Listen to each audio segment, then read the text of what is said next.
Hello दोस्तों, मैं सरोज कुमार रांची झारखंड से मेरे यूट्यूब चैनल स्पेलिंग मास्टर में आपका स्वागत है। दोस्तों, इंग्लिश के शब्दों का स्पेलिंग सबसे आसान तरीके से लिखना मैं आपको सिखा रहा हूं। मेरी बातों पर यकीन ना हो तो आप सारे सोशल मीडिया प्लेटफॉर्म जैसे कि इंस्टाग्राम, फेसबुक, यूट्यूब पर आप इसे चेक कर सकते हैं।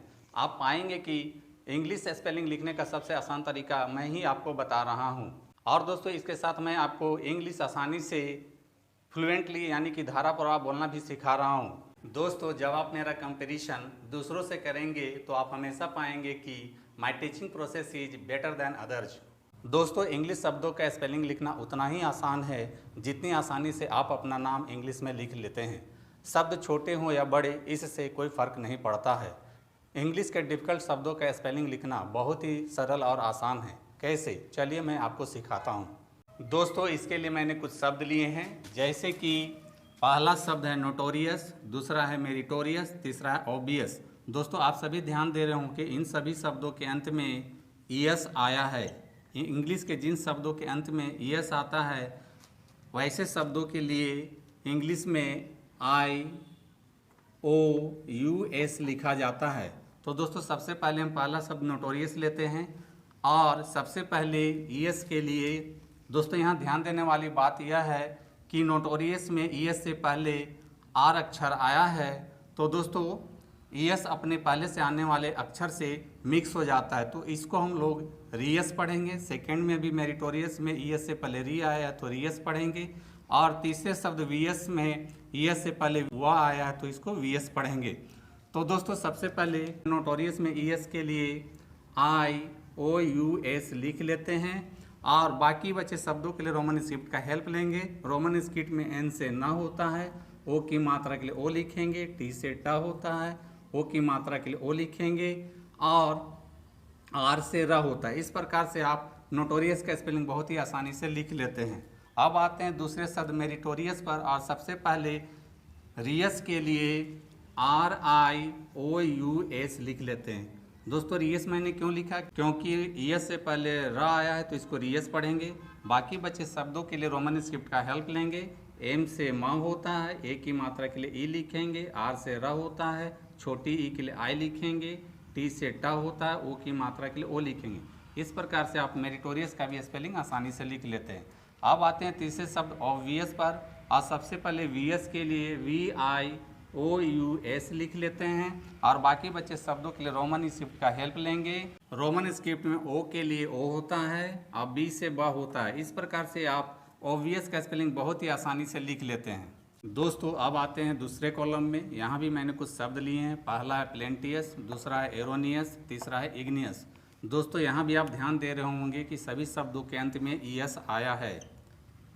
दूसरे प्रकार के कॉलम में जो ईएस आया है उसके लिए इंग्लिश में IOUS लिखा जाता है। दोस्तों, यहाँ ध्यान देने वाली एक बात और है कि सभी शब्दों के अंत में ईएस आया है। जैसे कि पहला शब्द प्लेंटियस है तो ईएस से पहले टी शब्द आया है तो यहाँ टीएस लिखेंगे। दूसरा में एरोनियस में ईएस से पहले एन आया है तो इसको नियस लिखेंगे, और तीसरे शब्द इग्नियस में ईएस से पहले ना आया है तो यहाँ भी नियस लिखेंगे। तो दोस्तों, सबसे पहले हम पहला शब्द प्लेंटियस लेते हैं और सबसे पहले टीएस के लिए TEOUS लिख लेते हैं। बाकी बचे शब्द के लिए रोमन स्क्रिप्ट का हेल्प लेंगे। पी से प होगा, एल से ल होगा, ए की मात्रा के लिए ई लिखेंगे, एन से ना। इस प्रकार से आप प्लेंटियस का स्पेलिंग बहुत ही आसानी से लिख लेते हैं। अब आते हैं दूसरे शब्द एरोनियस पर, और सबसे पहले नियस के लिए NEOUS लिख लेते हैं। बाकी बचे शब्द के लिए रोमन स्क्रिप्ट का हेल्प लेंगे। ए के लिए रोमन स्क्रिप्ट में ई होता है, आर से र होता है, ओ की मात्रा के लिए ओ लिखेंगे। दोस्तों, एरोनियस शब्द में बस इतना ध्यान रखना है कि र के लिए डबल आर का प्रयोग किया जाता है। इस प्रकार से आप एरोनियस का भी स्पेलिंग लिख लेते हैं।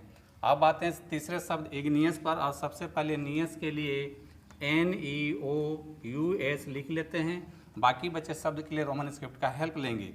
रोमन स्क्रिप्ट में छोटी ई के लिए आई लिखते हैं, जी से ग होता है। इस प्रकार से आप इग्नियस का भी स्पेलिंग बहुत ही आसानी से लिख लेते हैं। दोस्तों, अब आप कंफ्यूज हो रहे होंगे कि कहाँ पर ईएस का स्पेलिंग IOUS होगा और कहाँ पर EOUS। दोस्तों, कंफ्यूज होने की ज़रूरत नहीं है। आप दो कॉलम बना लीजिए और एक कॉलम में आई ओ यू एस से बने शब्द लिखे और दूसरे कॉलम में ई ओ यू एस से बने शब्द लिखे और उसको डेली बोलने का प्रैक्टिस कीजिए और ध्यान दीजिए कि किसमें आई ओ यू एस होगा और कहाँ पर ई ओ यू एस होगा। इस प्रकार से आपका स्पेलिंग का प्रॉब्लम आसानी से सॉल्व हो जाएगा। दोस्तों, जब आप आई ओ यू एस और ई ओ यू एस से बने शब्दों को बार बार पढ़ेंगे और ध्यान देंगे तो दोस्तों आपका ई एस का कन्फ्यूजन हमेशा के लिए दूर हो जाएगा। तो दोस्तों, देखा आपने, इंग्लिश स्पेलिंग लिखना है बहुत आसान। तो दोस्तों, ऐसे ही इंटरेस्टिंग और नॉलेजेबल इंग्लिश की जानकारी मैं आपको देता रहूँगा। दोस्तों, मेरी टीचिंग पसंद आती है तो मेरे वीडियो को लाइक, कमेंट और शेयर करें तथा मेरे चैनल स्पेलिंग मास्टर को फॉलो सब्सक्राइब जरूर करें। मिलते हैं नेक्स्ट वीडियो में। Thank you. तो दोस्तों, यदि आप सच में इंग्लिश लिखना, पढ़ना और बोलना चाहते हैं और वो भी आसान तरीके से, तो आपको मेरा चैनल स्पेलिंग मास्टर एक बार ज़रूर देखना चाहिए। दोस्तों, वीडियो पसंद आए तो इस वीडियो को लाइक करें, शेयर करें और मेरे चैनल को सब्सक्राइब जरूर करें। Thank you.